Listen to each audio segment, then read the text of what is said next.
In the middle of tremendous darkness and personal tragedy, false lights are trying to guide us, and they can bring shipwreck. We must be focused on God's pathways and His light in the storms of life. Christ is the light of navigation.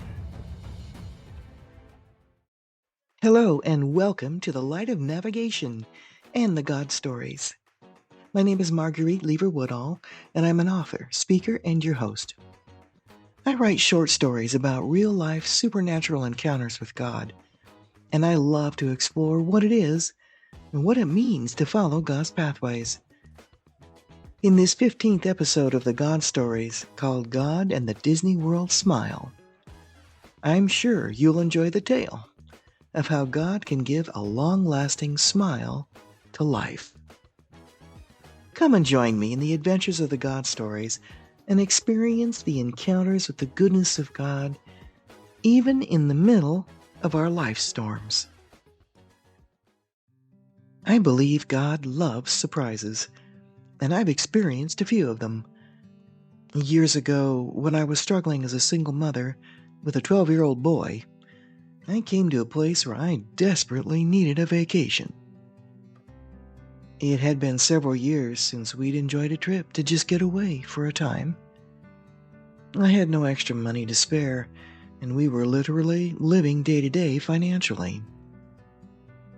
A decision to divorce my second husband brought the loss of finances from his income, and it was significant. My son and I had been shoved aside by his alcoholism, and I could endure no more emotionally. Money was always tight, and there was only just enough income to pay for food and basics, nothing more. It was a real step of faith for me to do what I had to do when I divorced, and to trust God with our survival. I truly came to understand why other women feared divorcing for this reason. There was a constant battle with worry about financial survival. My days had become a persistent emotional and mental fight against fear and depression. I couldn't recall the last time I had smiled. I remember vividly the prayer I prayed one day, asking God for a vacation. Out loud I spoke and said, "Lord, I desperately need a break. We've not had a vacation in years. There's no money to go anywhere or do anything. Will you give us one?" My prayer was somewhat offhanded. I was not expecting an answer, but I sure hoped for one anyway. It was 2 weeks later when my brother called me. Noel and I, we rarely spoke. Our relationship was distant in many ways, and it always had been.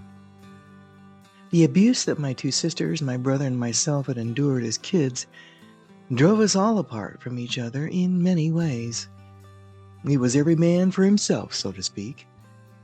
We all left in avenues geographically or in our relationships with each other.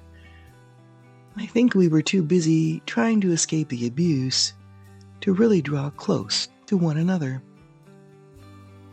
Noel shared that he and his wife were currently in Orlando, Florida, vacationing at Disney World over the weekend, and he was asking if my son and I could join them. As he spoke, I paused, ready to tell him that we had no funds. Before I could, though, he was telling me that it was fully paid for. Everything. What a gift, I thought. I was ecstatic. Disney World was only a 3-hour drive away from Pensacola, where we lived. Joy overwhelmed me because of a prayer unexpectedly answered, and so quickly, in such a wonderful way. We packed up post-haste and headed out. When we arrived, we were given our own hotel room on site, with every amenity. Noel had purchased every meal for Randall and I that weekend. We also had the coveted head-of-the-line tickets for all the rides in the theme parks as well.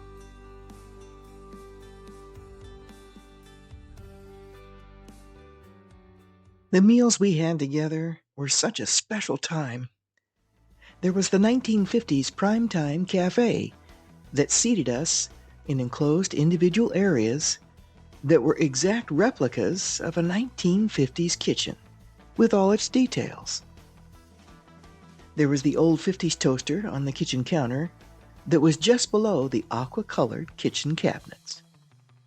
The Coca-Cola wall clock hung above the bubble-shaped refrigerator. A bright red Formica kitchen table with matching chairs to sit in was centered on a black and white checkerboard linoleum floor. The decor and memorabilia evoked many childhood memories for me. The 1950s pot roast to order was on the menu, of course, and the waitress appeared off and on as a housewife in period dress with the classic ruffled kitchen apron. She could be heard shouting at the customers, "Eat your green beans!" The male waiters were dressed as the classic 50s Leave It to Beaver dad, and could be heard yelling as well, "Don't run through the house!" as the customers' children headed toward the restrooms during their meals. As we stood in line for the various rides for those 2 days, I found myself between a rock and a hard place. These were rides I swore I'd never get on.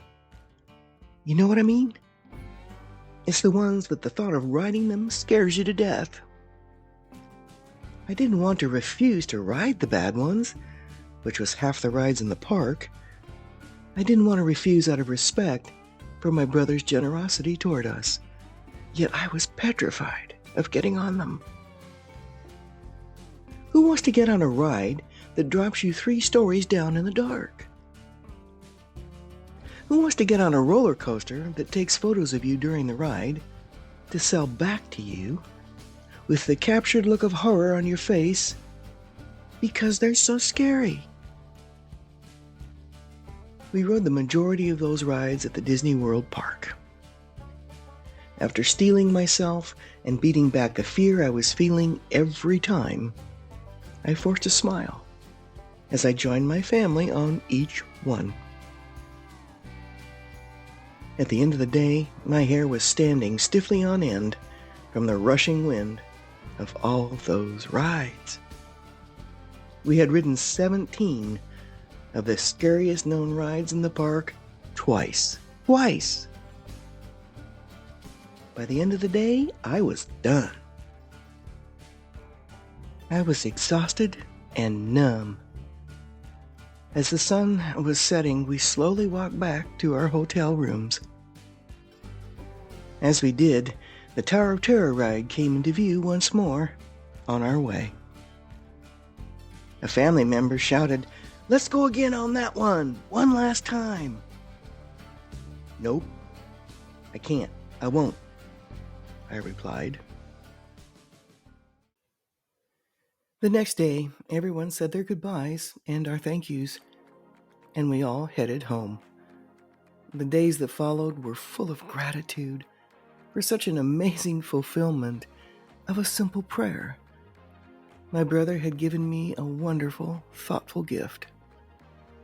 A great peace had returned to me in the weeks that followed. I learned that a loving God does care about vacations.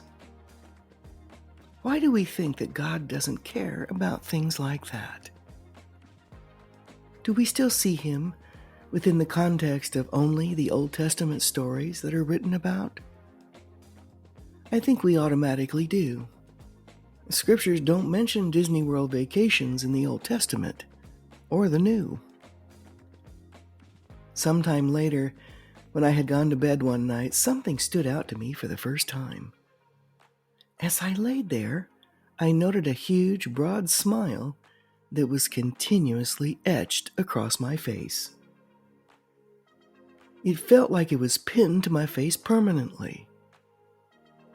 Why was this smile so persistent and nonstop? I realized then that it had been there every night for several weeks. This nonstop grin lingered for 6 months. All those horrific, scary roller coaster rides that had forced me to face my fears had jacked my serotonin levels really high.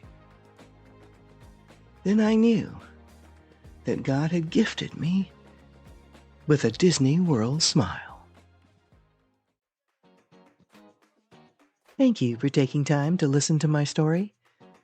If this podcast encourages someone you know who really needs a break, please pass it on. God will answer their prayer. Your comments are valued, and subscribing would also be appreciated. What do you do when something you value is permanently damaged? God and the Magic Marker, in episode 16 of the God Stories, looks at this kind of event. You'd be surprised what God will do about it.